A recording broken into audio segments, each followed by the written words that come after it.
প্ৰসংগ উজনি অসমৰ পৰা ৩০টা জাতীয় সংগঠনৰ মিয়া হাটাও অভিযান।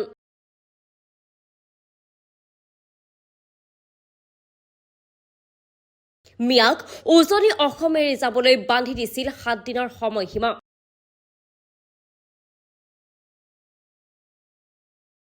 শৃংখল চলিহাক এই বক্তব্য উঠাই ল'বলৈ আহ্বান উত্তৰ পূৰ্বাঞ্চলৰ সংখ্যালঘু ছাত্ৰ সন্থাৰ সভাপতি বদৰুল ইছলামৰ।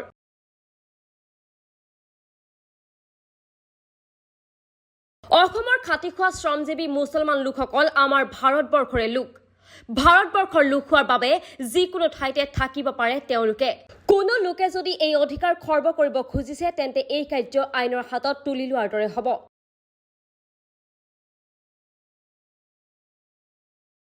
আনহাতে বিধায়ক আব্দুল ৰছিদ মণ্ডলকো কঠোৰ সকিয়নি নেমচুৰ সভাপতিগৰাকীৰ। এনে সময়ত সাম্প্ৰদায়িক তথা উচতনিমূলক মন্তব্য প্ৰদান নকৰিবলৈ সকিয়নি বদৰুল ইছলামৰ।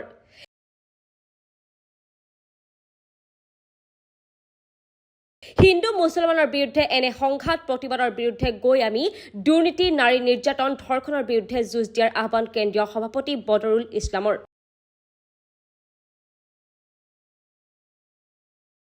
অসম আছে আমাৰ এই শান্তি সম্প্ৰীতি আজান ফকীৰ বা শংকৰ মাধৱৰ যি দেশ, ভূপেন হাজৰিকাৰ যি দেশ, আমি তেওঁলোকৰ আদৰ্শৰে, জ্যোতিপ্ৰসাদ আগৰৱালাৰ আদৰ্শৰে, লক্ষ্মীনাথ বেজবৰুৱাৰ আদৰ্শৰে আমি এখন শান্তিৰ অসম গঢ়ো। আমি এখন অশান্তিৰ অসম যাতে আমি কোনেও নগঢ়ো, তাৰ বাবে মই সকলোকে নেমচৰ ফালৰ পৰা বিনম্ৰ অনুৰোধ জনাইছোঁ।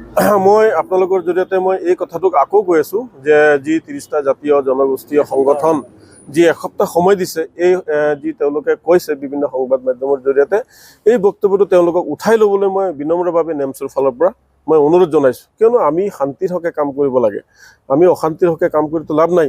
যিসকলক তেওঁলোকে খেদিম বুলি কৈছে তেওঁলোক ভাৰতীয় নাগৰিক হয়, গতিকে ভাৰতীয় নাগৰিক তেওঁলোকে অসমৰ বাসিন্দা হয়।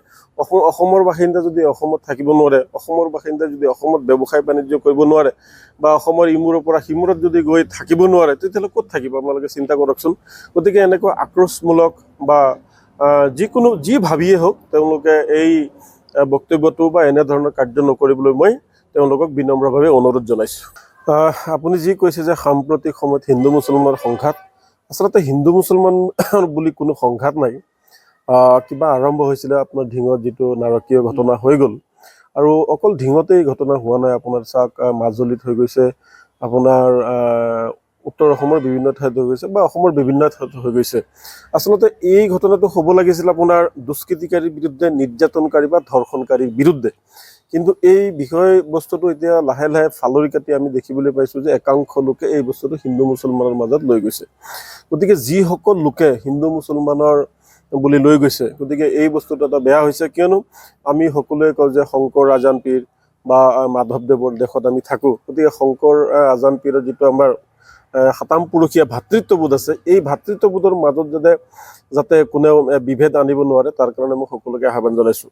বিশেষকৈ উজনি অসমৰ শৃংখল চলিহা, চিন্তু বৰুৱাকে আদি কৰি যি ৩০টা জাতি জনগোষ্ঠীৰ সংগঠন, মই তেওঁলোকক সকলোকে অনুৰোধ জনাইছোঁ বিনম্ৰভাৱে আৰু আহ্বান জনাইছোঁ যে তেওঁলোকে উজনি অসমৰ পৰা যি মিয়া হাটাও অভিযান বুলি কৈছে, তেওঁলোকৰ এই কথাটো তেওঁলোকে উঠাই ল'বলৈ মই অনুৰোধ জনাইছোঁ। কিয়নো সেইসকল লোক আমাৰ ভাৰতবৰ্ষৰে লোক, তেওঁলোক খাটি খোৱা লোক, তেওঁলোক শ্ৰমজীৱী হয়, তেওঁলোকে শাক পাচলি বিক্ৰী কৰি জীৱন নিৰ্বাহ কৰি আছে। চাওক, ভাৰতবৰ্ষৰ সংবিধানে স্পষ্টকৈ কৈছে যে ভাৰতবৰ্ষৰ যিসমূহ সংবিধানৰ যিটো মৌলিক অধিকাৰ, এই মৌলিক অধিকাৰ কোনো খৰ্ব কৰিব নোৱাৰে। আপুনি ঘৰ সাজি থাকিব পাৰে, আপুনি অস্ত্ৰ নোহোৱাকৈ ভাৰতবৰ্ষৰ যিকোনো ঠাইত আপুনি ঘূৰি ফুৰিব পাৰে বা ব্যৱসায় বাণিজ্য কৰিব পাৰে। গতিকে কোনোবাই যদি নাগৰিকৰ, সেইখন দেশৰ নাগৰিকৰ বা ভাৰতবৰ্ষৰ নাগৰিকৰ যদি মৌলিক অধিকাৰ খৰ্ব কৰিব বিচাৰিছে, তেতিয়াহ'লে তেওঁ আইন হাতত তুলি লোৱা হ'ব। গতিকে আমি সকলোৱে সংগঠন কিহৰ কাৰণে কৰোঁ? জাতি জনগোষ্ঠীৰ উন্নয়ন হ'ব লাগে, শান্তি সম্প্ৰীতি বিৰাজমান থাকিব লাগে, ভাতৃত্ববোধ বিৰাজমান থাকিব লাগে। গতিকে আমি যাতে কোনেও হাতত আইন উঠাই নলওঁ, আমি কোনো জাতি জনগোষ্ঠীৰ বিৰুদ্ধে আমি একো নকৰি, আমি যাতে দুৰ্নীতিৰ বিৰুদ্ধে, আমি ধৰ্ষণকাৰীৰ বিৰুদ্ধে, আমি নাৰী নিৰ্যাতনৰ বিৰুদ্ধে, আমি স্মাৰ্ট মিটাৰৰ বিৰুদ্ধে আমি কাম কৰিব লাগে। গতিকে কিছুমান দেখিছোঁ আমি এই বিষয়টোৰ ক্ষেত্ৰত কিছুমান সাম্প্ৰদায়িক ৰাজনৈতিক শক্তিয়ে গা কৰি উঠিছে, আৰু আগন্তুক যি 2026 চনৰ নিৰ্বাচন আছে, এই নিৰ্বাচনসমূহত তেওঁলোকে কেনেকৈ নিজৰ ফালে নিব পাৰে ৰাইজক, তাৰ কাৰণে তেওঁলোকে চেষ্টা চলাই আছে।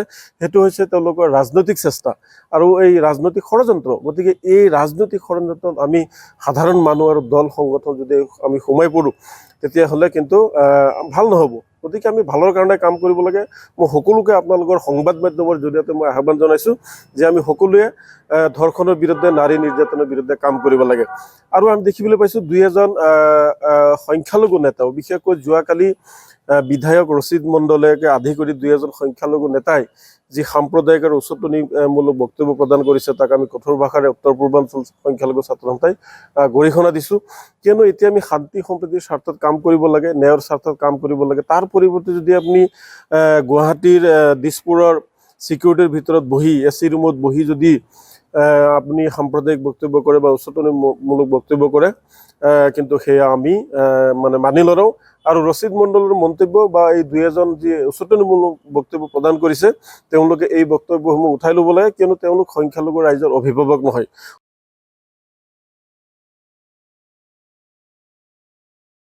Bureau report, top news Assam.